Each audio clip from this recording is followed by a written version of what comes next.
खूब खूब स्वागत है। आज अपने कल जैसे हमने श्री ठकुरानी तीज का महात्म्य श्रवण किया, थोड़ा साथ में श्री स्वामिनी जी के स्वरूप और श्री राधा जी के साथ श्री श्याम सुंदर श्री यमुने महारानी के स्वरूप का थोड़ा विमल यश गान अपन ने जूम की सभा से करके अपने जूम की सभा को भी पवित्र किया।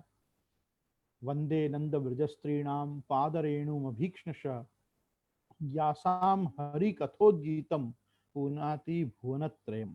आज ये पूरे तीनों लोकों को जो लीला कथा भगवत गुणानुवाद पवित्र कर रहा है, वो इन समस्त श्री स्वामिनी जी से प्रारंभ करके और समस्त यूथाधिपतियों के संग जो पूरा ब्रज सीमंतनी घोष सीमंतनी ब्रजांगना और ब्रजवासिनी वर्ग है गोपीजनों का, आज वही गोपी प्रेम की ध्वजा श्री गोपीजन वल्लभाय नमः रूपी अपने प्रभु श्री गोवर्धन धर श्रीनाथ जी, इन सबका जो महात्म्य प्रकट हुआ है वो हरिर हृ साध्यते भक्त्या प्रमाणम तत्र गोपिका। गोपीजन ही अपने मार्ग में सर्वोपरि प्रमाण है। जब अपने यहाँ रीत प्रीत ब्रज जन की जनहित जग प्रगटाई मार्ग रीत दिखाई प्रगट वे मार्ग रीत आते हैं। इनमें भी ब्रजजन जो हैं वो ब्रजजन सर्वस्व भगवान श्री गोवर्धन धरी जी हैं, और ये ब्रजजन और कोई नहीं है, हमारे अन्य पूर्वा अनन्य पूर्वा अंतर्ग्रहगता सात्विक राजस तामस भाव रूपा श्री निर्गुणा और भी अन्य जो जितने भी जैसे हम कहें कि श्रुति रूपा और ऋषि रूपा के भेद करके अग्नि कुमारी कांड के भेद करके इत्यादि रूपों में जो नित्य सिद्धा ये सब जो हैं ये गोपी जनों के द्वारा प्रकटित प्रवर्तित और प्रस्थापित मार्ग जो है वही पुष्टि मार्ग है। यही गोपीपति रति मार्ग प्रवर्तक आचार्य भगवान श्री वैश्वानर वल्लभाचार्य चरण है, और आचार्य चरण के इस मार्ग में हम आज अपने ठाकुर जी को जो भी मिश्री से लेकर और 56 भोग पर्यंत जो भी लाल लड़ा पा रहे हैं, तिलक कंठावरण से लेकर और जड़ाऊ के कटला पर्यंत हम जो भी लाल लड़ा पा रहे हैं, ठाकुर जी को राग भैरव से लेकर और बिहाग पर्यंत जो भी कुछ राग भोग श्रृंगार अपन आज अपने ठाकुर जी को श्रवण करा पा रहे हैं, अरोगा पा रहे हैं, धरा पा रहे हैं, साज सज्जा सहित जो ठाकुर जी के अंदर अपन सारस्वत कल्पीय द्वापर युगीय कृष्ण लीला का जो आनंद आज अपन अपने घर में ले पा रहे हैं, इस सब में ब्रज भक्तों की गोपीजनों की ही कृपा है।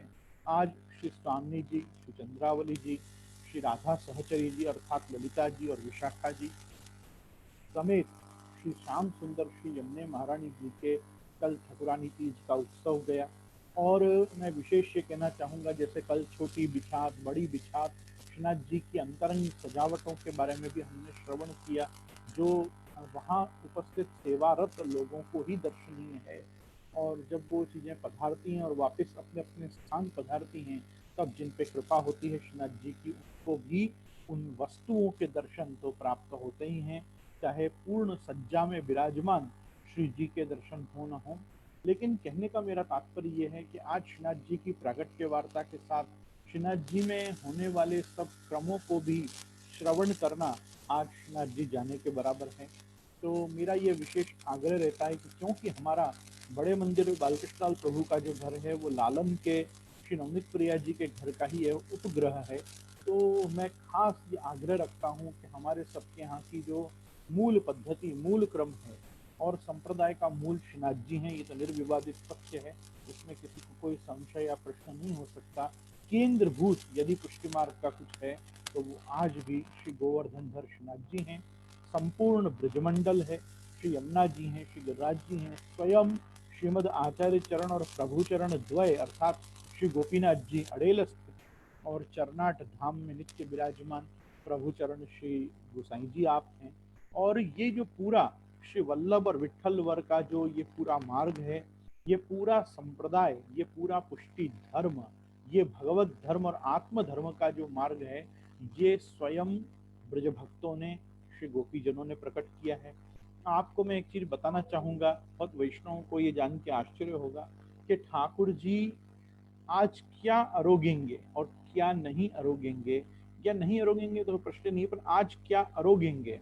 जिसको हम एकदम प्रकृत लौकिक भाषा में जिसको कहते हैं ना, मेनू सेट करना, आज का मेनू क्या होगा, वो मेनू सेट करने की नंदालय में जो जवाबदारी है वो श्री रोहिणी जी की है, यशोदा जी की नहीं।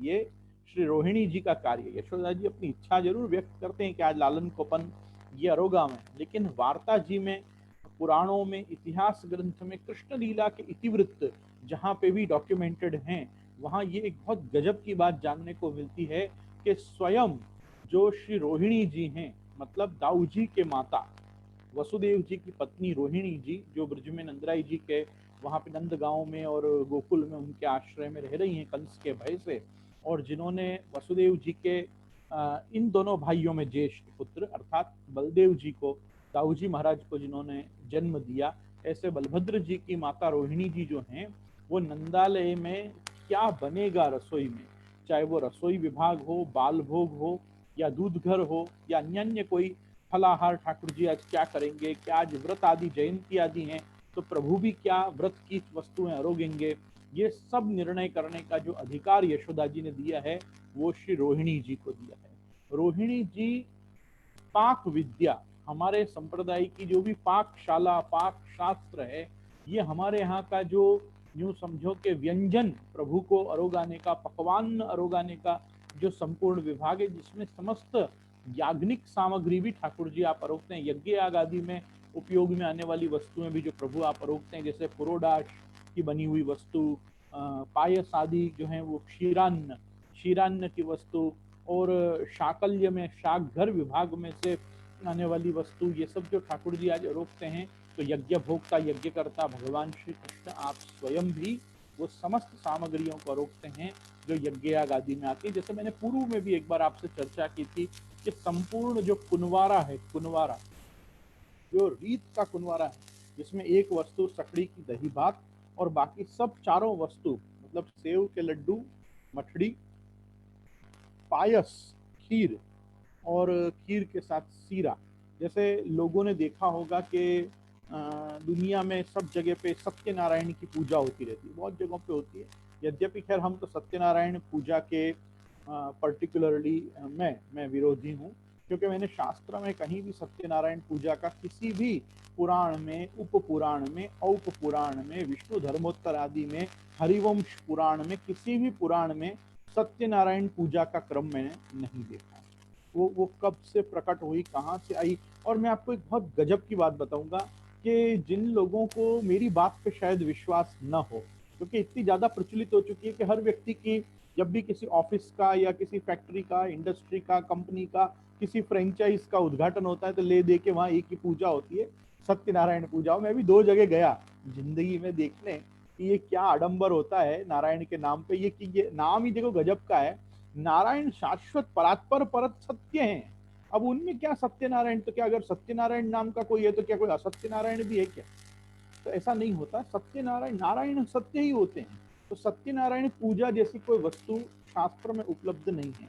ये पंडितों ने कैसे जनरेट की, इसको क्रिएट की, इसको कैसे डिस्कवर की, ये तो अपने को गौर बापा लोग ही आपको बता सकते हैं। ये आप कभी पूछिएगा उन लोगों कि आपने कौन से पुराण में से निकाल के हमको ये पूजा कराई। क्योंकि मैं आपको एक चीज बताऊंगा, क्षत्रियों को, वैश्यों को और शूद्रादिकों के यहाँ तो केवल पौराणिक मंत्रों से ही, पौराणिक तंत्र पद्धति से ही देव पूजन होती है।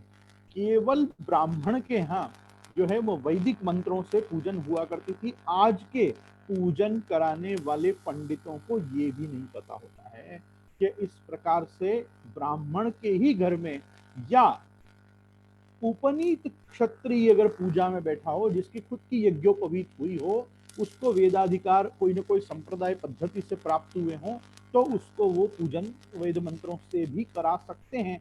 पर वो उच्चारण नहीं कर सकता, वो साथ में नहीं बोल सकता, वो पंडित को ही करना पड़ेगा।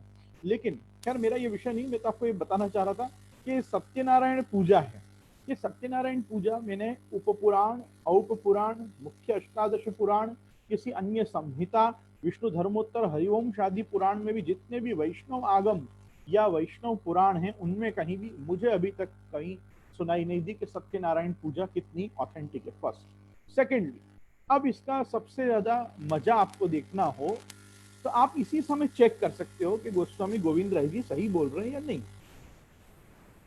चेक करना है आपको। आप अभी गूगल करो और गूगल पे सत्यनारायण पूजा सर्च करके एटलीस्ट विकीपीडिया और गूगल से पूछो कि ये क्या चीज है।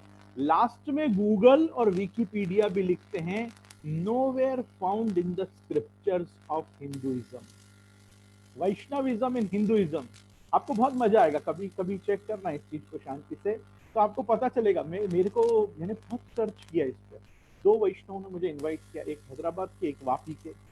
पहले मैं हैदराबाद वाले के यहाँ गया, वहां जाके देखा क्या होता है भाई ये सत्यनारायण पूजा।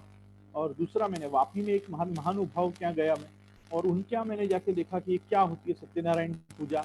मुझे पूजन में कोई क्रम में दोष नहीं लगा। हाँ भाई, किसी भी पद्धति से आप नारायण की उपासना करो, पूजा करो, तो ठीक ही है भाई, बहुत अच्छी बात है। आप विष्णु भक्त हो, आपको विष्णु भक्ति के बहुत सारे अनुकल्प प्रकल्प प्राप्त है, आप करो। विष्णु को तुलसी चढ़ाने में, पुष्प चढ़ाने में इसका क्या जाने वाला है। पत्रम पुष्पम फलम तोयम यो मे भक्त्या प्रयच्छति तदम भक्ति पद अश्नामि प्रियतात्मना। अब भगवान तो आपसे ये सब चीजें लेंगे तो ग्रहण कर ही लेंगे, वो भी वैष्णव देगा तो प्रभु क्यों नहीं लेंगे। आप नारायण रूप से भी लेंगे, विष्णु रूप से भी आप लेंगे।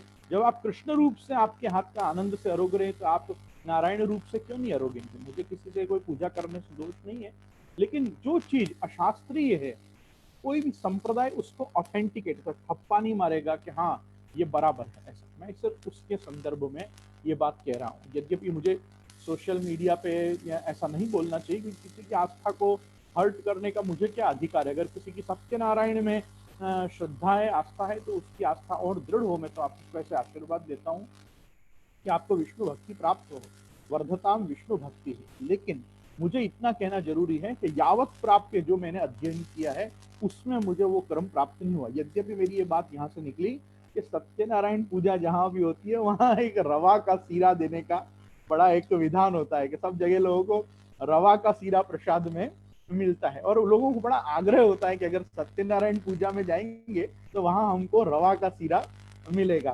तो सूजी सूजी का हलवा, जिसको बाहर की भाषा में सूजी का हलवा कहते हैं, हमारा उसको रवा। आपको आश्चर्य होगा जान के कि कोई ना कोई ढंग की यज्ञ सामग्री वो अवश्य है, क्योंकि जब ठाकुर जी कुनवाड़ा आरोगते हैं ना, तो कुनवाड़ा का सीरा प्रायः, कुछ घरों में अपवाद होता होगा, प्रायः कुनवाड़ा का जो सीरा होता है वो रवा का ही होता है। मेरे कहने का तात्पर्य था कि याग्निक जितनी भी सामग्री है वो भी ठाकुर जी आप अरोगते हैं, पुरोडाश अरोगते हैं, क्षीरान्न अरोगते हैं, ये शाकल्य आदि सब सामग्री अरोगते हैं। हविष्यान्न, पायस तो प्रभु की सर्वदा से प्रिय, जिसको हम खीर कहते हैं, खीर, ये पायसम, दक्षिण में उसको पायसम, हमारे संस्कृत में उसको पायस, और ब्रजभाषा में भी उसको पायस और खीर दोनों कहते हैं। संस्कृत में उसको क्षीरान्न भी कहते हैं। ये ठाकुर जी को अति प्रिय। और जैसे हमने थोड़े दिन पहले भी हमारे श्रीनाथ जी की प्रागट्य वार्ता में देखा था कि जब अन्नकूट का विधिवत सौकर्य श्रीनाथ जी को नहीं प्राप्त हुआ, तो एक बड़ा खीर का डबरा अरोग के भी आपने माना कि हाँ इस वर्ष मेरा अन्नकूट हुआ, और वो खील बताशों का ढेर करके भी आपने अन्नकूट अपना योजाया। तो कहने का मेरा तात्पर्य यहाँ ये है वैष्णवों, कि आप सभी जनों को मेरे को सूचित करना पड़ेगा कि जो चीज असांप्रदायिक हो पहले उसमें ना पड़े। दूसरा, अगर असांप्रदायिक न होते हुए भी शास्त्रीय है, नित्य नैमित्तिक कोई विधान में यदि प्राप्त हो रही है तो करो, लेकिन काम्य काम्य कर्म तो अपने आप वर्जित। किसी कामना से तो कोई वस्तु अपने को करनी ही नहीं चाहिए। तो सकाम देव पूजा तो कृष्ण की भी नहीं करनी। यद्यपि श्रीमद् भागवत में विधान है, अकामः सर्व कामो व मोक्ष काम उदारधि तीव्रेण भक्ति योगेन यजेत पुरुषम परम। पर फिर उतना तीव्र भक्ति योग भी होना चाहिए, इतना भगवान से जुड़ाव भी होना चाहिए कि सर्व काम संपूर्ति के लिए भी हम प्रभु की ही शरण में जाएं।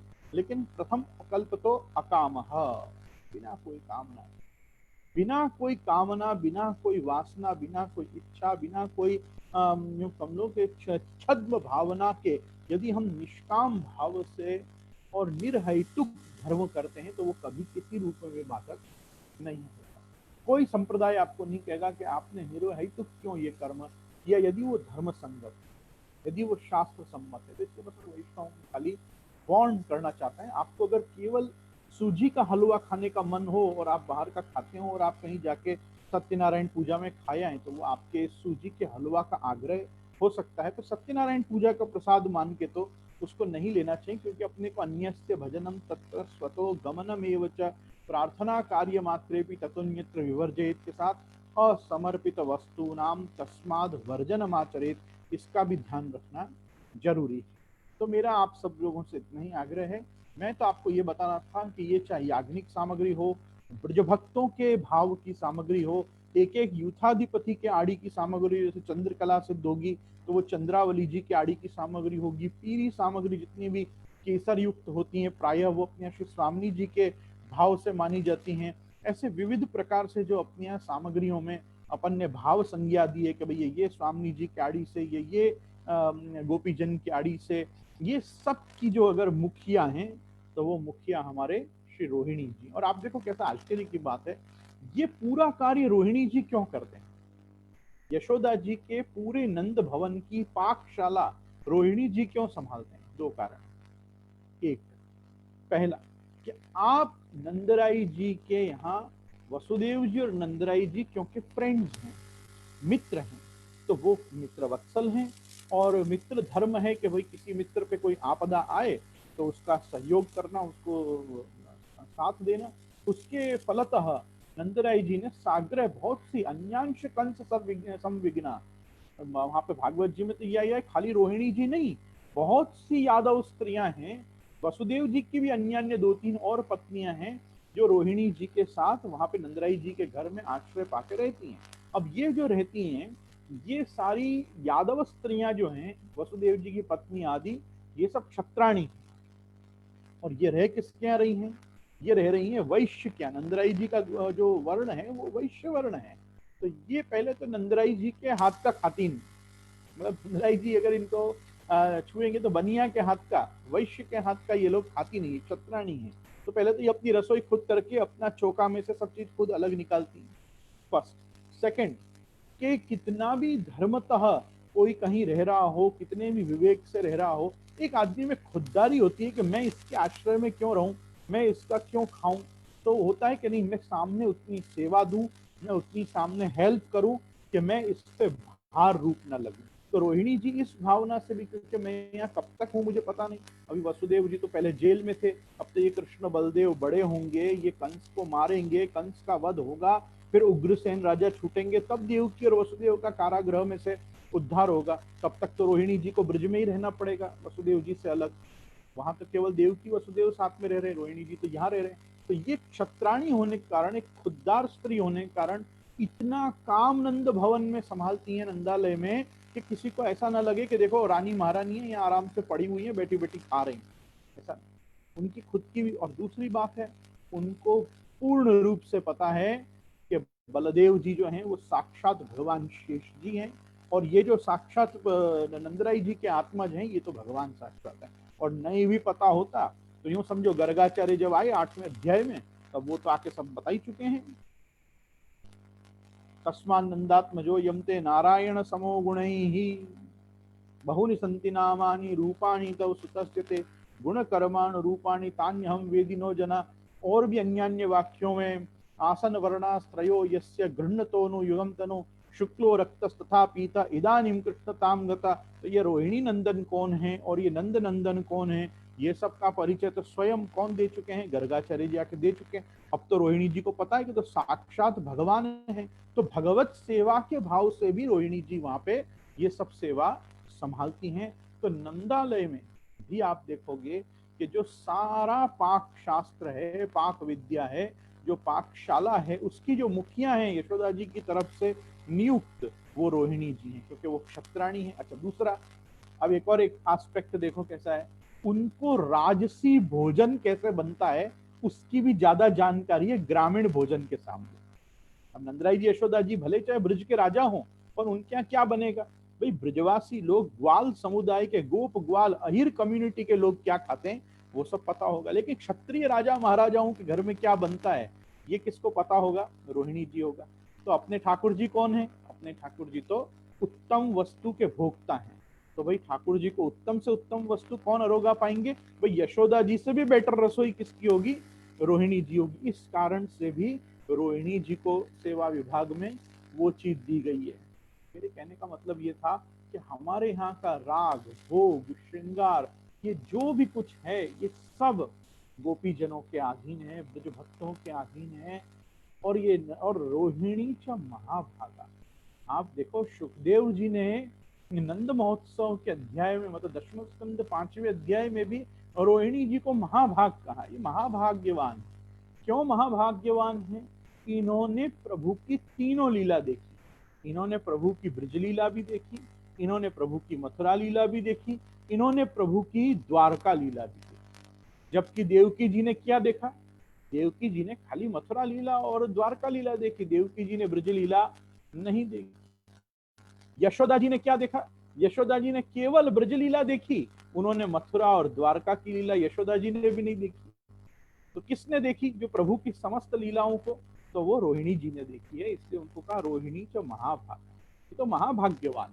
तो ये महाभाग्यवान दोनों अर्थों में है। इनका पसंदीदा यज्ञों को चूज किए हुए मेनू से ही जब तक प्रभु ब्रज में विराजे हैं, प्रभु ने वही वस्तुओं को आरोगा है। आज भी हमारे यहाँ वल्लभ कुल में जब भट्टी पूजन होती है, तो भट्टी पूजन जहाँ होती है वहाँ ठाकुर जी के जैसे भीत पे, प्राचीर पे स्वस्तिक, तिलक आदि सब करके जब शुभ चिन्ह, मंगल चिन्हों को हाथ के छापा आदि करके और फिर बाद में जब भट्टी पूजन करते हैं, तो वहाँ श्रीमते रोहिण्यै नमः ये प्रकार से वहाँ पे रोहिणी जी का भी नाम लिखा जाता है, रोहिणी जी को भी नमस्कार किया जाता है। श्रीमती रोहिणी जी का नाम वहाँ पे दीवाल पे अंकित किया जाता है प्राचीर पे, और उसके बाद भक्ति पूजन की जाती है। तो वो कारण क्या है उसका? यही है कि हम आज जो भी कुछ श्री ठाकुर जी में धर पा रहे हैं, चाहे वो दूध घर हो, अंसकड़ी हो, सकड़ी हो, नागली हो, फलाहार हो, मिश्री आदि प्रकार हो, झाड़ी भरना हो, और ठाकुर जी को वस्त्र धारण कराना, श्रृंगार कराना, अलग अलग प्रकार के राग रागिनियों से प्रभु को लाड लड़ाना, अच्छी सुंदर सज्जा मनोरथों की करना, ये सब वो ही पद्धति से पुष्टि संप्रदाय में हो रहा है जिस पद्धति से ब्रजांगनाओं ने, ब्रज ललनाओं ने ठाकुर जी को लाड लड़ाया। इसलिए आचार्य चरण को भी हम गोपीपति रति मार्ग प्रवर्तक आचार्य, गोपीपति रति मार्ग, गोपी जनों के जो पति हैं ठाकुर जी, उनकी रति का, उनके प्रेम का मार्ग जो प्रकट किया है वो आचार्य श्रीमद वल्लभ ने किया है। ये श्री वल्लभ के जो सर्वस्व हैं, ये श्री वल्लभ के सर्वस्व ही भगवान श्री गोवर्धनधर श्रीनाथ जी हैं, और ये श्रीनाथ जी ही अपने यहाँ पे समस्त पुष्टि मार्गीय वैष्णव जनों के घर घर, लड़ुआ गोपाल से लेके मदन मोहन लाल से लेके चित्र स्वरूप श्री गोवर्धन नाथ जी के रूप में भी आप सर्वत्र आप स्वयं ही विराज रहे हैं। जो इस समय नाथद्वारा की चरण चौकी पे आप विराज रहे हैं, वही सर्वदा चरण चौकी पे स्थित होने वाले आप ये समझो कि एक चौतरा पे ही सर्वदा विराजमान होने वाले सिंहासन रूप उसको मानकर अपन सबको ठाड़े होके दर्शन देने वाले श्री गोवर्धन धर ही आपके और मेरे घर में यशोदूत संग लालित नंद राजकुमार होकर संसेव्यमान है। भज नंद कुमारम सर्व सुख सारम तत्व विचारम ब्रह्म परम, और जानितम परमम तत्वम यशोदूत संग लालितम तदन्यत इति ये प्राहु असुरान स्थान हो। बुधाश्री गोसाई जी के और आचार्य चरण के ये दिव्य वचन हैं।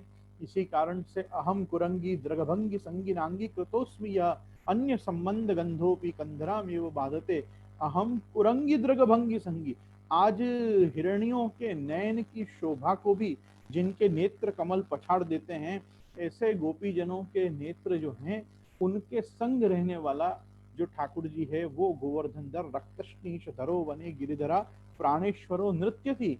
वो लाल रंग की पाग धर के बाके अंबोड़े करके विराजमान होने वाला अपने यहाँ उक्षिप्त हस्त पुरुष भक्तम आकार युत दक्षिणेन करेणासो मुष्टि कृत्य मनांसियत। ये जो स्वरूप आप धारण करते हैं कि एक मुट्ठी बांधकर समस्त व्रज भक्तों के हृदय को निरोध करके अपने कटि प्रदेश पे आप धारण करते हैं, और एक श्रीहस्त से आप भक्त का जो आवकार करते हैं वाम श्रीहस्त से, ये प्रभु मतलब आनंद मात्र कर पाद मुखोदरादि सर्वत्र त्रिविध भेद विवर्जित आत्मा भगवान, ये वेद वेदांत प्रतिपाद्य जो भगवान का निर्दोष पूर्ण गुण विग्रह आत्मतंत्र निश्चेतनात्मक शरीर गुणैश्चहीन ये जो स्वरूप विराजता है, यही अपने श्रीनाथ जी हैं। आइए अपन श्रीनाथ जी की प्रागट्य वार्ता को उसकी संपूर्णता की ओर लेके चलें। अब श्रीनाथ जी जोधपुर पधारे वेकु पुष्कर जी गढ़ पधारे।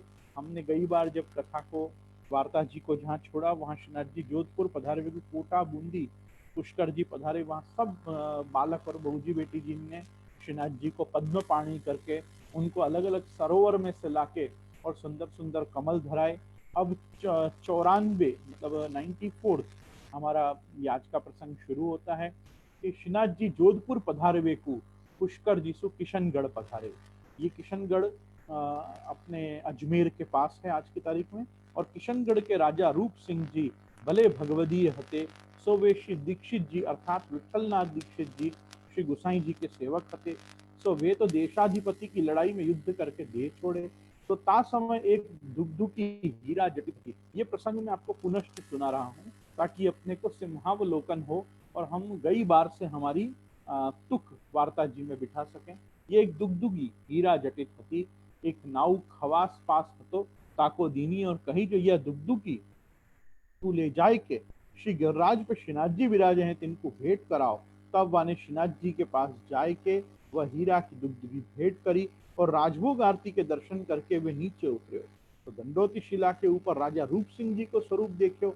सो पीताम्बर धर्यो पीरो पहरे हैं, केसरी उपरना ओढ़े हैं, तिलक मुद्रा दिए हैं और भगवत तेज सहित स्वरूप। लौकिक शरीर तो रण में छूट्यो और अलौकिक शरीर धर के श्री जी के मंदिर में पधारे। तो जाते तो मंदिर में सबन ने देखे परंतु निकट से काहू ने न देखे। तब सबन ने कही जो राजा रूप सिंह जी श्री जी के लीला में प्रवेश किए। तीन राजा रूप सिंह जी के बेटा मान सिंह जी किशनगढ़ के राजा हते। जा समय श्री जी रथ में विराज के किशनगढ़ के देश में पधारे। सो उनने सुनी सो ब्रज के श्रीनाथ जी मेरे देश पधारे हैं, सो वे हमारे परम इष्ट देव हैं, सो उनके दर्शन किए बिना हमको जलपान भी करना उचित नहीं है। तब वह श्री जी के दर्शन को आयो। सो उजाड़ में जहाँ बहुत घास को वन हतो, सो तहाँ एक अजमीती नामक नाम उजड़ गाम उजड़ सो हतो, तहाँ सरोवर बहुत ही सुंदर हतो और नदी तथा झरना पर्वत के बहुत हते। सो तहाँ श्री जी को रथ ठाड़ो रहो। सो तहाँ आए के राजा मान सिंह जी ने श्री जी के दर्शन किए। वाको वैष्णव जान के श्री गोविंद जी ने दर्शन करवाए। तब वाने विनती करी जो महाराज प्रकट तो म्लेच्छ जानो जाने गो, पर गुप्त आप मेरे देश में विराजो तो मैं सेवा में तत्पर हूँ। श्री गोविंद जी ने श्री जी से पूछवायो। श्री जी आज्ञा किए, यह पर्वत बहुत रमणीक है, ढाक के वृक्ष बहुत ही हैं और केसु फूले हैं। ताते वसंत ऋतु यहाँ करेंगे, ता पीछे आगे चलेंगे, यहाँ हूँ हम न रहेंगे, ता पाछे डोलोत्सव वहां ही कियो और वसंत ऋतु तथा ग्रीष्म ऋतु कछुक तहाँ विराजे, ता पीछे आगे मारवाड़ को आप पधारे। कहने का मेरा तात्पर्य यह है कि ये किशनगढ़ का जो राजवंश है, ये किशनगढ़ के राजाओं का वंश, जैसे इन्होंने बताया कि ऊपर जो राजा रूप सिंह जी हैं ये श्री गोसाई जी के ही सेवक थे। मेरे को जहाँ तक पता है, मतलब मुझे जहाँ तक अभी इस समय अनुसंधान बैठ रहा है, ये राजा रूप सिंह जी के जो पत्नी हैं वो राजा आस्करण जी की बेटी, ये राजा आस्करण जी की बेटी का वंश है पूरा। और राजा आस्करण जी ने अपनी बेटी इनको रूप सिंह जी को दी और इनको ही राजा आस्करण जी ने मतलब श्री गोसाई जी से विनती की और जो बेटी आपने इनसे ब्याही थी उन्हीं को आपने नागर जी का स्वरूप बदलाया था। कालांतर में जब इन्होंने युद्ध में देह छोड़ी और इनकी पत्नी मतलब राजा आस्करण जी की पुत्री जब विधवा हुई, तब वो वापिस भगवत सेवा और सत्संगार अपने पिता के पास ही आके रहने लगी उनका अलौकिक देखने के लिए। तो बाद में फिर उन्होंने भी बहुत कम समय में ही देह त्याग किया। उसके बाद जितने समय भी आस्करण जी ने प्रभु की सेवा करी, तब मोहन प्रभु और नागर प्रभु साथ में विराजे, इसलिए आस्करण प्रभु मोहन नागर, तब से वो छाप के पद राजा आस्करण जी के होने लगे। जबकि आप पुराने पद देखोगे राजा आस्करण जी के, जैसे अभी गवता है झूलत गोकुल चंद हिंडोरे, झुलावत सब ब्रज की नारी, उसमें आता है आस्करण प्रभु मोहन झूलत गिरि गोवर्धन धारी। तो उसमें क्या नहीं मोहन प्रभु का ही वर्णन है, वहां हर जगह नागर प्रभु का वर्णन नहीं है क्योंकि वो पद पहले लिखे गए हैं जब खाली मोहन प्रभु श्री गोसाई जी के पधराए हुए आपके पास विराजते थे। और जब बाद में उनकी बेटी भी अपने ठाकुर जी लेके वापस पिता के घर आके रहने लगी, तब से नागर प्रभु भी साथ में विराजे। तो आस्करण प्रभु मोहन नागर, फिर इस छाप के पद राजा आस्करण जी गाने लगे। इन्हीं राजा आस्करण जी की बेटी के वंश में, मतलब रूप सिंह जी के वंश में आगे जाके एक राजा हुए जिनका छाप नाम, मतलब जो कहते हैं ना पेन नेम, जिनका नागरीदास जी हुआ। ये नागरीदास जी के काल में ही सबसे ज्यादा ब्रजभाषा साहित्य में कीर्तन इस राज परंपरा में लिखे गए। नागरीदास जी के पद आज भी गवते हैं। तरुवर छा तीर यमुना की, तीर पढ़ावत बोले आलीरी इत्यादि बहुत से पद हैं नागरीदास जी के। नागरीदास जी का साहित्य भी बड़ा भाव और लीला की दृष्टि से समृद्ध साहित्य है। ये नागरीदास जी के समय से ही Kishangarh art of painting develop हुआ, और जो हम ठाकुर जी और स्वामी जी के किशनगढ़ आर्ट में जो हम पेंटिंग्स देखते हैं, उन सबों के पायोनियर, उन सबों को प्रकट करने वाले ये नागरीदास जी हुए। और इनके समय में इनकी एक परिचारिका, एक दासी, एक सेविका थी जिनका नाम था बनी ठनी जू। और वो बनी ठनी जू की ही जो पेंटिंग्स हैं आप देख सकते हैं कि जो इनकी खुद की अन्य रानी वाइव्स थी, उन रानी वाइव्स को सेवा में रस नहीं था। और ये नागरीदास जी को शासन प्रशासन के अलावा भगवत सेवा और ठाकुर जी की सेवा का जबरदस्त आग्रह था। यूं समझो कि राजा आस्करण जी का ही पुनः कोई अवतार हुआ हो तो वो नागरीदास जी का अवतार था। ये नागरीदास जी ने ही बाद में कालांतर में ये बनी ठनी जू को अपनी सेविका, ये परिचारिकी तो थी ही, लेकिन बाद में एक रानी का दर्जा उन्होंने इनको दिया, क्योंकि ये सेवा में, ठाकुर जी की सेवा में जबरदस्त सहायक थी। और मुझे जहां तक पता है, किशनगढ़ के राजवंश में आज भी किशनगढ़ के किले में श्री गोसाई जी के सेव्य चतुर्भुज श्री कल्याण राय जी का एक स्वरूप विराजता है। और कल्याण राय जी जैसी त्रिकोण पीठिका वाला श्री द्वारकाधीश प्रभु का एक स्वरूप विराजता है, जिनका शायद नाम भी वहाँ कल्याण राय जी ही है। वो किशनगढ़ के फूल महल पैलेस में आज भी किशनगढ़ फोर्ट में वो ठाकुर जी विराजते हैं। वो श्री गोसाई जी के सेव्य हैं और परंपरा से ये राजवंश उन्हीं की सेवा। और इनके बाजू में पलंगड़ी जी पर, ये किशनगढ़ दरबार के यहाँ पलंगड़ी जी पर, जैसे हम आचार्य बालकों के यहाँ पादुका जी विराजते हैं या हस्ताक्षर जी विराजते हैं, वैसे उनके यहाँ पलंगड़ी जी पर वो चित्र विराजता है जो अकबर के काल में उन्होंने राजा से मांग लिया था। और होनहार, होनहार नाम के पेंटर का, वो श्री महाप्रभु जी का द ओनली चित्र, वन एंड ओनली, या यूं को फर्स्ट लाइव चित्र जो आपके दर्शन किए विराजे हुए, जिसमें श्रीमद आचार्य चरण विराज रहे हैं, सामने माधव भट्ट काश्मीरी सुबोधनी लिख रहे हैं, पीछे कृष्णदास मेघन बैठे हैं, और लंबे दामोदर दास हरसानी जी जहाँ दंडवत कर रहे हैं। वो होनहार के द्वारा बनाया हुआ श्रीमद आचार्य चरण का पहला लाइव चित्र है, जिसकी अनुकृति पे फिर बाद में जितने भी चित्र महाप्रभु जी के बने हैं वो बने। वो ओरिजिनल चित्र आज भी जो विराजता है वो ये किशनगढ़ दरबार के राजाओं के माथे विराजता है। आज भी वो लोगों के यहाँ वहाँ सेवा में वो है।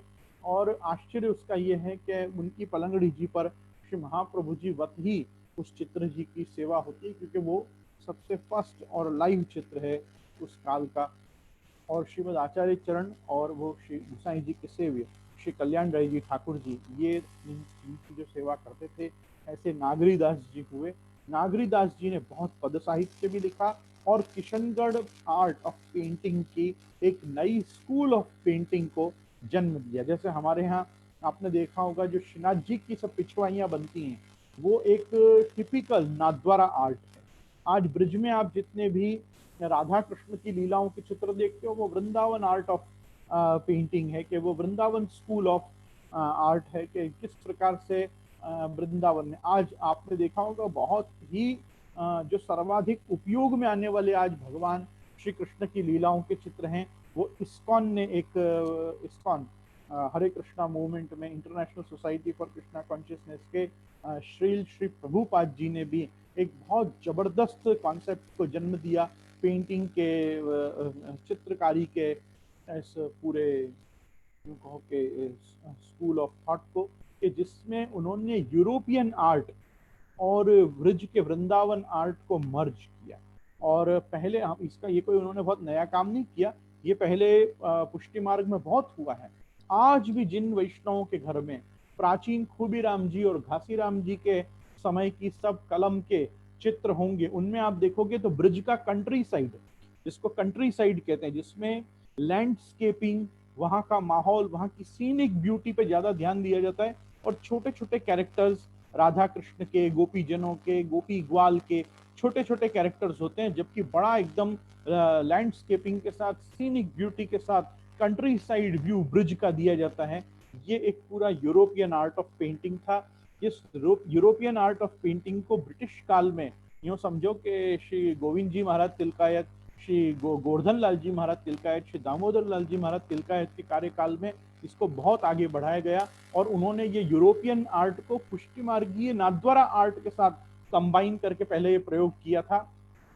इसी प्रयोग को और आगे का एडवांस्ड रूप इस्कॉन वालों ने दिया, और इन्होंने पूरी चित्र भागवतम, भागवत जी की समस्त लीलाओं पे चित्र इन्होंने वापस कराए। प्राचीन काल में हमारे नाथद्वारा आर्ट में, वृंदावन आर्ट में ये सब चीज होती थी, लेकिन उससे भी बेटर इन्होंने जो जो यूरोपियन स्टाइल ऑफ पेंटिंग्स को इन्फ्यूज किया Indian school of fine arts के साथ, तो वो फाइन आर्ट्स के साथ इन्होंने मर्ज करके अभी नया एक रूप भी किया। लेकिन सबसे पहले यूं कह सकते हैं हम कि लीला और कीर्तन, और जो कीर्तन में भाव प्रकट हो रहे हैं, उस कीर्तन के भावानुगत चित्र बनवाने का जो क्रम प्रारंभ हुआ, वो ये किशनगढ़ के राजाओं से शुरू हुआ। ये किशनगढ़ के राजाओं ने ही लीला और चित्र काम इनको जोड़ा, मतलब कीर्तन साहित्य और चित्रकार, और इनके कार्यकाल में भी बड़ी बड़ी पिछवाइयां बनने का एक युग शुरू हुआ, जिसमें किशनगढ़ आर्ट की पिछवाइयां पहले आई। और आज मैं आपको बताऊं, आप हैदराबाद जाइए, सलारजंग म्यूजियम में जाइए, वहां सलारजंग म्यूजियम के उनके खुद के कलेक्शन में, मतलब निजाम के प्राइम मिनिस्टर के कलेक्शन में भी आपको श्रीनाथ जी की बड़ी बड़ी पिछवाइयां मिलेंगी।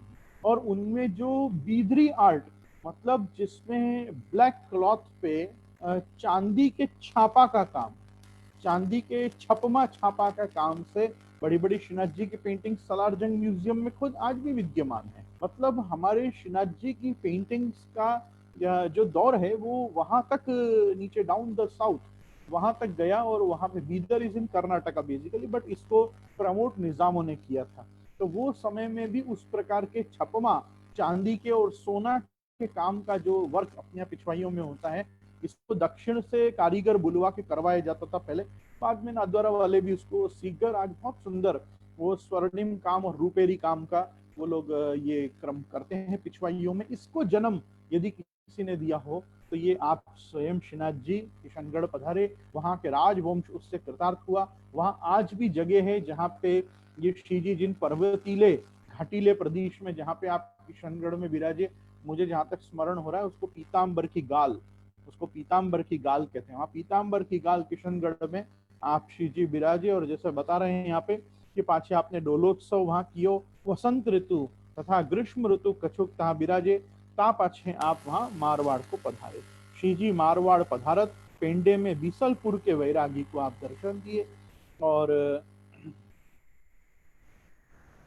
जोधपुर से उरे ब्रज के मार्ग में एक बीसलपुर गांव है, तहाँ एक वैरागी गुरु चेला रहते। सो जब पहले श्री जी गिरिराज ऊपर विराजते, सब तहाँ तो गंगा जी नहावे को वे दोनों गुरु चेला गए थे। सो गंगा जी नहाए के जब श्री गिरिराज जी आए, तब वाके गुरु ने तो श्री गिरिराज जी पे जाए के श्री जी के दर्शन करिए, और वह चेला ने श्री भागवत ग्रंथ पढ़े हो तो तामे एक श्लोक पढ़े हो कि कृष्ण स्तन्यतम रूपम गोप विश्वम्भरम गता शैलो स्मृति ब्रुवन भूरी बलिमादत बृहद वपु। वो ऐसे विचार करवे लगे जो श्रीमद भागवत श्री गिरिराज भगवत रूप वर्णन करे है, तो ताके ऊपर में कैसे पाँव दो। इतने में दर्शन करके वाको गुरु आयो, सो वान ने बहुत श्री जी के दर्शन की बड़ाई करी और कही तो श्रीनाथ जी बहुत ही सुंदर हैं। तब वह चेला वह सुन के दर्शन को गयो, सो गिरिराज ताही गयो, ऊपर पाँव देख में वाको बड़ी ग्लानि भई, और श्री जी के दर्शन हूँ मन में बसे, और बहुत ओसेर आवे। तो ऐसे 3 दिन लो धुकड़ पुकड़ करत वे गुरु चेला गिरिराज में रहे, और गिरिराज की परिक्रमा किए।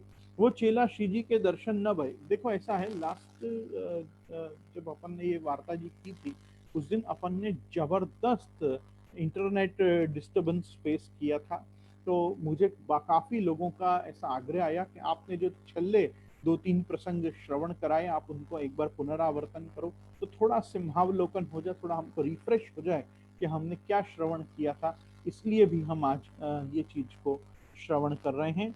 और गिरिराज जी की परिक्रमा किए, वह चेला को श्री जी के दर्शन न भय, तासु वाके चित्त में बहुत खेद रहो, सो कोई काल पीछे यह गुरु तो हरिशरण भयो। और वो चेला बिसलपुर में महंत भयो, और तहां बिसलपुर में रहे, तब या वैरागी को श्री जी स्वप्न में जताए, जो जा दर्शन के लिए तू खेद करे है, सो श्री ठाकुर जी मैं ही हूँ, और काल तेरे गांव में खेड़े होए के रथ निकसे को, तो तू रथ को आइयो पकड़ियो, और गुसाई जी सो विनती करियो, जो मोको दर्शन कराओ। जो तोको श्री गुसाई जी दर्शन नहीं करें, तो तू मेरो श्रृंगार बताई दीजो। श्वेत पाग पिछोड़ा श्वेत श्रृंगार है, और श्री जी या रथ में निश्चय विराजे हैं। श्री जी या रथ में निश्चय विराजे हैं, तासु मोको अवश्य दर्शन कराओ। तब तो तोको श्री गुसाई जी दर्शन करावे। यहाँ गुसाई जी मतलब गोविंद जी, जो तिलकायत हैं उस समय, जो सब बालक साथ में चल रहे हैं, गुसाई बालक ऐसा, तो गुसाई जी तोको दर्शन करावेंगे। और तू एक पाटिया राजभोग के लिए बनवाइयो, ताकू संग लेके मेरे रथ के आगे लाए धरियो, सो ता पाटिया पे मेरो नित्य राजभोग आवेगो। या प्रकार स्वप्न में श्री जी ने बैरागी को आज्ञा दीनी। तब वो वैरागी प्रातः काल उठ के एक बढ़ई को बुलाए लायो, और तासु ही जो मेरे 25 भैंस हैं, तामे सु एक भैंस आछी होए सु तू ले लीजो। अब एक पाटिया बनाएला, और वा खाती ने एक प्रहर में बनाए के तैयार करे, वह वैरागी को लाए दियो। तो वो पाटिया वो लेके मार्ग के ऊपर आए के बैठो। पांचली प्रहर दिन रहो, तब श्री जी गोवर्धन नाथ जी को रथ दर्शन भयो। रथ के आगे जाए के मार्ग में बीच वो वैरागी पड़े, और कहो जो मोको श्रीनाथ जी को दर्शन कराओ, तो मैं मार्ग से उठूंगो। तब सबन ने यह जानी, जो ये कोई बादशाह को हलकारा है, सो वो कपट करके पूछे। तब श्री गोविंद जी आज्ञा किए, श्रीनाथ जी तो सदा गोवर्धन धरती कंदरा में विराजित हैं, और या रथ में तो हमारी वस्तु है, तो हम वाकु लिए जात है। तब वह वैरागी ने कहो, जो मोको रात्रि को श्रीनाथ जी ने दर्शन दिए, और आज्ञा करी, जो मेरे राजभोग के लिए एक पाटिया बनवाए के तो लाइयो। सो मैं बनवाए के लायो हूँ, सो लीजिए और मोको श्रीनाथ जी के दर्शन कराइए। श्वेत पाग श्वेत पिछोरा को श्रृंगार आप अंदर धरे हैं, और आप अंदर विराजे हैं। यह बात वैरागी के सुन के श्री गोविंद जी ने जानियो, ये कोई अनुभवी वैष्णव, या को तो दर्शन करावने पड़ेंगे। तब सबन ने कहो, जो आज उत्थापन होंगे, तब वहां डेरा करवाए के उत्थापन भय। अब ता समय वैरागी को दर्शन भय, और दूसरे दिन राजभोग आरती पर्यंत वह गांव में आप विराजे। ता पीछे आप जोधपुर को विजय किए। वह पाटिया के ऊपर जा दिन राजभोग करोगे, तो सब जन तो विजय भय, और वो पाटिया वहीं डार दीनो। और कही जो ये श्री पाटियान की का कीमत है, तो बैरागी के पाटिया कहाँ अटक्यो है, तो मनोरथ करके लायो होएगो, तो एक बेर राजभोग अरोग लिए। अब यहाँ को तो यहीं पटक चलो। सो वह वैरागी ने ले जाएगो, ऐसे कह के वह पाटिया को तो डार दीनो, और शीघ्र चले। फिर वो वैरागी वह गांव में आए के स्थल देखे, तो श्री जी पधारे, और वो पाटिया ताही पड़े हुए। तब वो बैरागी को चित्त बहुत उदास करे, जो मौको तो श्रीनाथ जी स्वप्न में आज्ञा किए हते कि पाटिया बनाए के लाओ, मैं अंगीकार करूंगो। सो का कारण अंगीकार नहीं किए, सो या प्रकार चिंता करत वैष्णव वैरागी पाटिया को उठाए के अपने घर ले गयो, और खेद करवे लग्यो। तब बिसल पुरुषों श्रीनाथ जी को रथ चलियो, तो रथ 3 कोस ऊपर जाए के अटक्यो, और तहां चलाए हुए को बहुत प्रयास कियो, पर श्री जी को रथ से चले नहीं। तब श्री गोविंद जी ने गंगाबाई से पूछी कि जाए जरा श्री जी से पूछो रथ में कि भाई क्या बात है, रथ क्यों अटक्यो। तो गंगा जी ने पूछो, जो बलिहारी लाल, ये रथ क्यों अटक्यो, नहीं चलत है। दक्षिणाथ जी आज्ञा किए, जो राजभोग धरत में नित्य पाटिया को दुख पावत हते, तो मैंने खुद ने स्वप्न में बैरागी को आज्ञा करी के पाटिया बनवायो, तो ताकू तुम वहीं डारी आए हो। तो अब तो ये रथ तब चलेगो जब वो पाटिया वापिस आवेगो। तो ये तत्काल तो गोविंद जी को बड़ो पश्चाताप भयो, सुनी के तत्काल 2 घुड़सवार पठाए, और कहे जो पाटिया वहां पड़े हो तो लेके आओ, और नहीं होए तो वो वैरागी के पास जाए कि साक्षात वर्णन करो कि भाई तू वापिस एक पाटिया बनवाए दे। तो तहाँ पाटिया न देखे, तब वह वैरागी सो जाए कि सब वृत्तांत, उनको आदमियों को भी वहां नहीं मिला वो पाटिया। वहां वैरागी ने वह पाटिया लेके उन ब्रजवासी को दीनो, तो वो लेके तहाँ ते तुरंत चले। उतनी देर में पाछे आए के वो पाटिया गोविंद जी को दीनो। सो वह पाटिया में श्रीनाथ जी की आज्ञा ते बन्यो હતો। साथे गुसाई जी के सब बालक वह पाटिया के दर्शन किए, वहां को चरण स्पर्श किए, और बहुत अच्छी तरह से वहां को राखवे लगे। और जब श्री जी के असवारी होए, ता समय सुधी करके लिवाई चले। तो जहां ताई मेवाड़ के मंदिर में स्थिर हो के आप विराजे, तहां ताई वह पाटिया को राख्यो। और श्रीनाथ जी को नित्य राजभोग यहीं पे आओ। तो वह पाटिया आयो, तब श्री जी को रथ तुरंत ही चलियो। श्री जी जोधपुर पधारे। जोपासनी में श्री गोवर्धन धर ने जोधपुर के पास जोधा जी, जिन्होंने जोधपुर बसाया, उनका नाम है जोधा जी महाराज। और वो जोधा जी महाराज के छोटे भाई हैं चांपा जी महाराज। ये चांपा जी महाराज ने चापा सेनी, ये इन्होंने ये गांव बसाया। अब कहाँ से चले, सो जोधपुर पधारे। तो जोधपुर के राजा जसवंत सिंह जी सो कमाऊ के पहाड़ में अपनी ननसार हती, सो तहाँ गए तो उनके प्रधानाधिक सब हते। सो वे सब श्रीनाथ जी के दर्शन को आए, विनती करी महाराज दिना 8 यहाँ विराजे तो हम राजा जी को बधाई लिखावें। तब जोधपुर सो कोस 3 पे चापा सेनी गांव है, तहाँ एक कदम्ब खंडी है और चारेबा गांव हो, सो तहाँ श्री जी चातुर्मास विराजे। श्री जी गिरिराज से उठे पीछे 3 चातुर्मास मार्ग में किए। तामे एक चातुर्मास तो दंडोती घाट कृष्णपुर में किए, दूसरो चातुर्मास कोटा में कृष्ण विलास में आप किए, और तीसरो चातुर्मास जोधपुर में चापासेनी में आप किए, और चौथो चातुर्मास तो मेवाड़ में अपने मंदिर में किए। और संवत 1726 आश्विन सुदी पूनम को लेके संवत 1728 के फागुन वदी सातम पर्यंत श्री जी व्रज के और मेवाड़ के बीच में भ्रमण किए। तामे इतने देश कृतार्थ भय, हिंद मुल्तान, दंडोती घाट, बूंदी कोटा को देश, ढूंढार, मारवाड़, बांसवाड़ा, डूंगरपुर तथा शाहपुरा, इतने के बीच बीच वर्ष 4 महीना और 7 पर्यंत श्री जी आप रथ में विराजे ही फिरे। 4 वर्ष और महीना दिन 7, ओहो गजब। आप कितने 26 2 वर्ष और 4 महीना 7 दिन पर्यंत श्री जी आप रथ में विराजे ही फिरे। श्री गोविंद जी ने उदयपुर पधार राणा जी श्री राज सिंह जी को श्री जी मेवाड़ में विराजवे को निश्चय किए हैं तो जताए। और जहां ताई आप श्रीनाथ जी चातुर्मास चापासनी में विराजे, तहां ताई श्री गोविंद जी उदयपुर पधार राणा श्री राज सिंह जी को मिले। श्री जी के मेवाड़ में विराजवे को सब वृत्तांत कहो। तब राणा श्री राज सिंह जी ने अपनी माता वृद्ध हती तासो पूछा, जो ब्रज के ठाकुर श्रीनाथ जी म्लेच्छ के उपद्रव से उठे हैं तो यहाँ अपने देश में विराजवे की इच्छा किए हैं, तो तुम कहो तो पधरावें। और यह बात सुन के हमारे ऊपर म्लेच्छ चढ़ी आवेगो, तब हमको कहा कर्तव्य है। तब रानी जी ने कही, सुन पुत्र, आगे मीराबाई और अजब कुंवरबाई के भाग्य सो श्री जी आप अपने देश पधारे हैं, और अपने ऐसे भाग्य कहाँ हैं, ताते तुम बेग श्रीनाथ जी को पधराओ। अब विलंब मत करो, जो पातशाह म्लेच्छ चढ़ी आवेगो तो तुम राजपूत हो, जमीन के लिए जीव देत हो, तो ठाकुर जी के लिए जीव देत में क्या विशेष है। अब श्री ठाकुर जी को बेग पधराओ। तब यह बात सुन के वे राणा श्री राज सिंह जी प्रसन्न भये और श्री गोविंद जी को विनती की, जो महाराज श्रीनाथ जी को बेग पधराओ।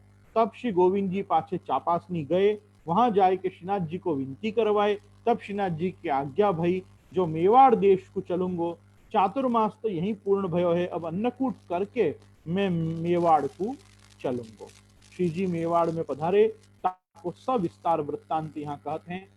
ता पाछे कार्तिक सुदी पूर्णिमासी संवत 1728 को श्री जी मेवाड़ को विजय किए। मार्ग में एक गांव आयो, तहाँ उत्थापन भय, यहाँ शयन पर्यंत की सब सेवा भई, और वहां एक तालाब हतो, तामे जल बहुत पुष्कल हतो। तो श्री जी वादिन वा तालाब को ही जल अरोगे। ता पीछे रात्रि को समय भयो, तब ता तालाब के आसपास जय जयकार होवे लग्यो। तो जय जयकार को शब्द श्री जी के संग के सब लोग सुने, परंतु जय जयकार करवे वाले दिखे नहीं। तब सवन ने मिलके और तालाब के पास जाए के जहाँ जय जयकार की ध्वनि हो रही थी, तहाँ अटक रसो पूछो, जो तुम कौन हो जो जय जयकार करो। तब काहू ने आकाश मार्ग से जवाब दियो, हम या तालाब में 1,00,000 भूत रहत हैं, सो 1000 वर्ष सु हमारी गति मुक्ति होत नहीं। सो आज श्रीनाथ जी या तालाब को जल अरोगे, ताके प्रभाव करी के वैकुंठ सो विमान आए हैं। सो ऐसे कहें, जो तुम या तालाब में जितने पिशाच हो, जितने भूत हो, सो सब दिव्य देह धरी के और विमान में बैठ के वैकुंठ को चलो। ऐसे श्री वैकुंठ नाथ जी ने कही है और हमको विमान लेके पठाए हैं। सो या तालाब को जल श्रीनाथ जी अरोगे हैं, तासु हम सबरे 1,00,000 भूत पिशाच या तालाब में रहते हैं हजारन वर्षन से। सो आज हमारी मुक्ति हो गई। सो हम सब श्रीनाथ जी को जय जय बोलत हैं आए हैं। ताको यह जय जय शब्द है। यह सब बात सुन के गोविंद जी और उन सम के संग के लोग आश्चर्य किए। सो ऐसे अर्धरात्रि सो लगाई के प्रातः काल ताई जय जयकार भयो। 1 लाख भूत और पिशाच श्रीनाथ जी की कृपा से आपके वो तालाब का जल अरोगने से आप सब मुक्त हुए। तापच श्रीनाथ जी महाराज भोग अरोग के विजय किए। सो ऐसे ही गांव में मजल कर 23 दिन में सिंघाड़ में पांव धरे। सो मार्ग में जितने देश जहां जहां फिरे तहां तहां चरित्र तो आपने बहुत करे, पर यहाँ तो मुख्य चरित्र लिखत हैं। ग्रंथ को विस्तार बहुत हो ताके लिए ताके पाछे अब सिंघाड़ में एक पीपर के वृक्ष के नीचे रथ अटक्यो। जब श्री जी से पूछो तब श्री जी ये आज्ञा किए जो अजब कुंवर बाई के रहवे को स्थल यह तो ताते यहाँ मेरो मंदिर बनेगो और मैं यहाँ ही रहूंगो। और राणा जी को मनोरथ तो उदयपुर में पधराए को है, पर कोई काल पीछे सिद्ध करूंगो। और अभी तो यहाँ अजब कुंवर बाई के स्थल में मंदिर बनवाओ, मैं यहाँ काल ताई बिराजूंगो। या देश में मोको ब्रज की उन्हार पड़े है। ये देश में मेरे को ब्रज याद आवे। यह पर्वत मोको बहुत ही सुहावनो लगत है। और सब श्री गोसाई जी के बालक अपनी अपनी बैठक बनवाए ले। तब श्री गोविंद जी ने तत्काल मंदिर की तैयारी करवाई और गोपाल दास उस्ता को आज्ञा दी जो बेग श्री जी को मंदिर सिद्ध करो। बहुत मनुष्य लगाए के और शीघ्र तैयारी होए। और पाषाण तो आस पास के पर्वतन के बहुत हते। सो चूनो सिद्ध करवाए के मंदिर की नींव लगी। सो मंदिर बनवे लग्यो। कारखाना रात्रि दिवस चलवे लगे। कारीगर सहस्त्रावधि लगाए के मंदिर थोड़े ही महीनान में सिद्ध किए। तब संवत 1728 फागुनवदी सप्तमी शनिवार के दिन श्री दामोदर जी महाराज श्री दाऊ जी ने वेदोक्त रीति सुपुण्या वाचन और वास्तु प्रतिष्ठा करवाए के श्रीनाथ जी को पाठ बिठाए। ता दिना सो श्री जी आप मेवाड़ में सुख सो बिराजे। और राजा राज श्री दामोदर जी दाऊ जी महाराज को और नेगरी सब प्रणाली का पूर्व की सो बंध गई। और गायन के खिरक सब सिद्ध भय, तिनमें सब गाय स्थित भई। और श्री दाऊ जी महाराज श्री जी को अच्छी तरह लाल लड़ावे। उत्सव महोत्सव के श्रृंगार सब आप ही करे। या प्रकार अब 99 आप यहाँ पे वार्ता प्रसंग कहते हैं कि बादशाह ने श्री जी के मेवाड़ बिराजवे के समाचार सुन के महाराणा श्री राज सिंह जी पे चढ़ाई की। सो ऐसे बरस 4 जब व्यतीत भय, तब महाम्लेच्छ ने हर कारण सो पूछी वे देव जो गिरिराज ते उठे हते तो किसके मुलक में जाय के बसे। मेरे ही अमल में है कि को राजा के अमल में है। तब हलकारा मारवाड़ तथा ढूंढार तथा मेवाड़ जहां जहां श्री जी बिराजे 3 मुल्कन में फिरे। और निश्चय करी के आए सो आए के देशाधिपति सो कहे जो राणा जी के देश में विराजे हैं। और राणा जी हाथ जोड़ रहते हैं और बहुत बंदगी में रहते हैं। यह सुन के बादशाह ने कही जो मैंने तो जाना था जो मेरे ही मुल्क में रहेंगे, जहां जाएंगे तहां मुल्क तो मेरा ही है, दरियाओं के किनारे ताही। और वे तो मेरा मुल्क छोड़ के राणा जी के मुल्क में जाए के बसे हैं, ताते मैं राणा जी के जाए के देखूंगो। तो यह कह के बादशाह ने तैयारी करी। सो कोई दिन में मेवाड़ आए पहुंचे तो राणा जी श्री राय सिंह जी ने अपनो सब कुटुंब मेवाड़ सो पठाई दीनो। और आप 40,000 की फौज नाहर मंगरे आए के डेरा किए। और कोर वाही दिना बादशाह ने आए के राय सागर पे डेरा किए। जब बादशाह और राणा जी की फौज के डेरा राय सागर नाहर मगर पे भय, तब श्री जी ने ग्राम बाटरा पधारे। सो ता दिन श्री जी ने गंगाबाई से आज्ञा किनी जो श्री दाऊ जी को कहो एक बाटरा गांव है। सो वहां बाटरा की नाल में एक बहुत रमणीक स्थल है। तहां अनेक जात की वृक्षावली सहज ही होत है। केवड़ा केतकी चमेली राय बेल हो सब सहज ही हुए है। सो मगरा मुँह को अवश्य ही देखनो है। और वहां पर्वत में एक गुफा है। वहां गुफा में एक ऋषिश्वर सहस्त्रावधि वर्ष सो तपस्या करे हैं। सो वाके चित्त में यह आकांक्षा है जो श्री कृष्ण मोह को यहाँ ही पर्वत में पधार के दर्शन देंगे, तब मैं यह देह को त्याग करूंगो।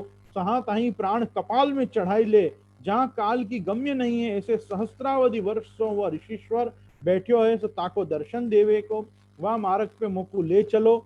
सो 3 दिन में वहां रहूंगो, ता पाछे फिर यही मंदिर में आए रहूंगो।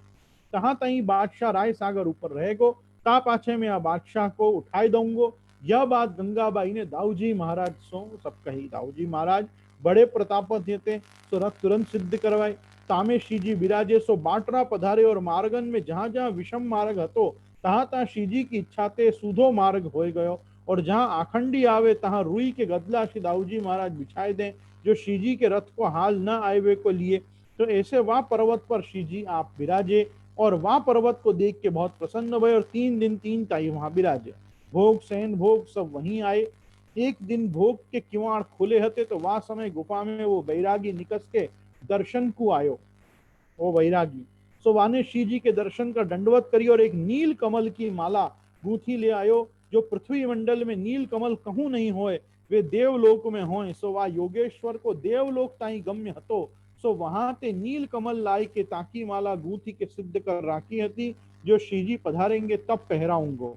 सो वाह वैरागी ने देख श्रीनाथ जी को अपने निकट बुलाए के कहे, जो तुम माला पहराए देव। तब वाने माला पहराई, और एक चंदन को मूठा सवा शेर को हतो सो भेंट कियो, और वह चंदन असल मलयागर हतो। एक रत्ती भर तोली के सवा मन ले तेल तातो करे, वहां में डारो तो तेल शीतल हो जाए, ऐसो वो चंदन हतो। सो मूठा भेंट कियो, और दंडवत करी के वाही पर्वत पर चलो गयो।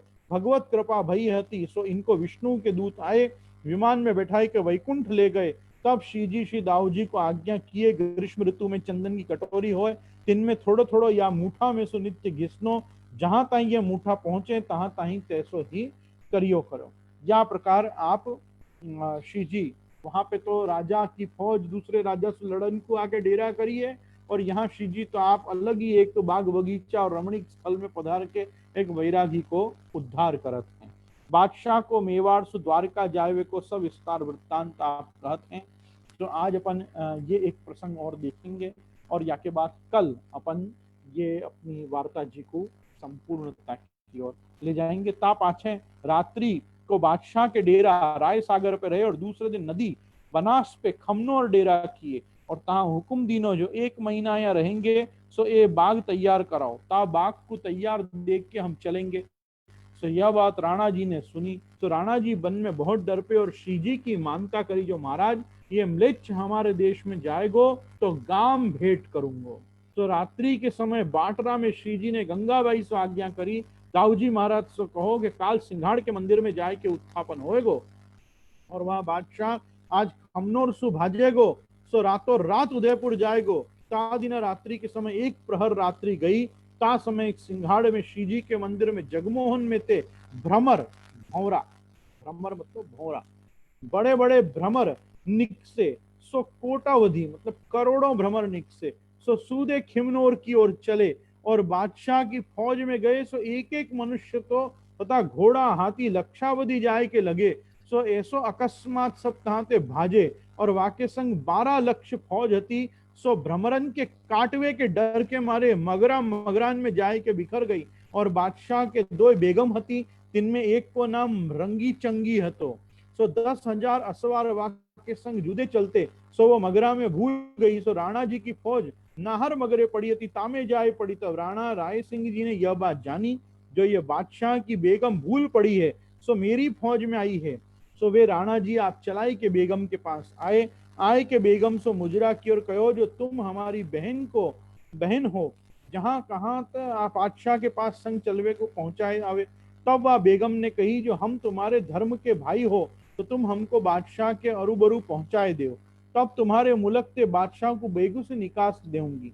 तब राणा जी ने 10,000 असवार संग कर दीने, और कही, जो कोई बादशाह के डेरा में पहुंचाए आओ। तब राणा जी ने बेगम साहब को 10 गाम कापड़ा में दीने, और बादशाह ने रातों रात उदयपुर में पिछोला तालाब के ऊपर जाए के डेरा किए।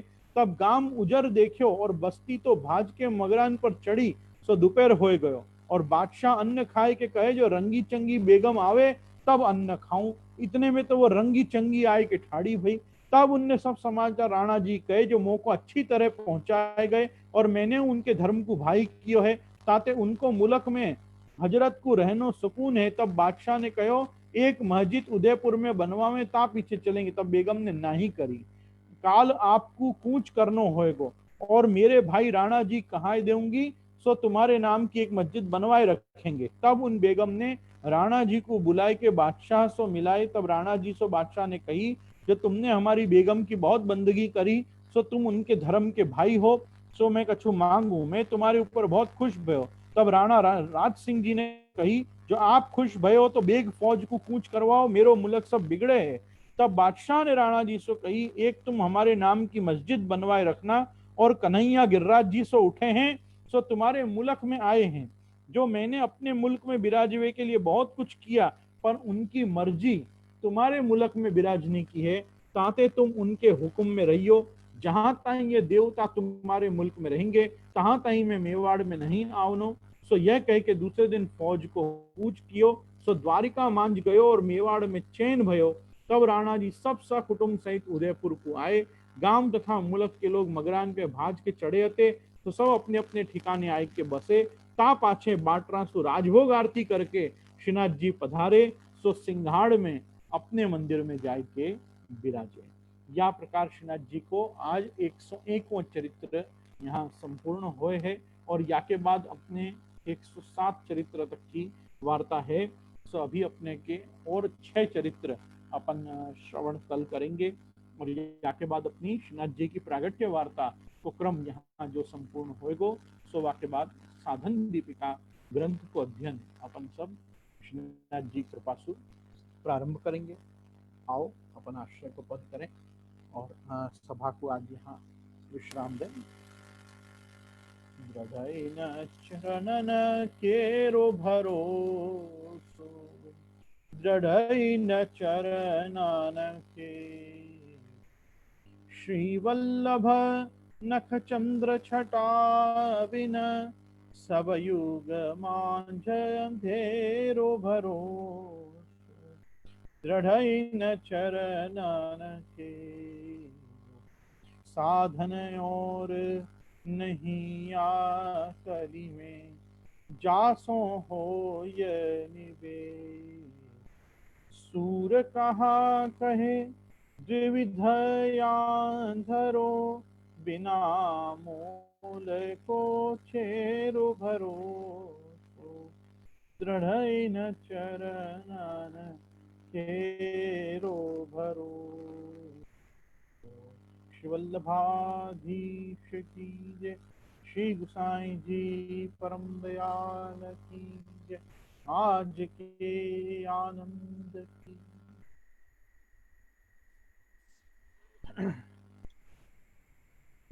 समस्त पूज्य चरणों को मेरे नमस्कार। श्री बुआ जी को नमस्कार, श्री भरत दादा को नमस्कार। चिरंजीव, कैसे हो?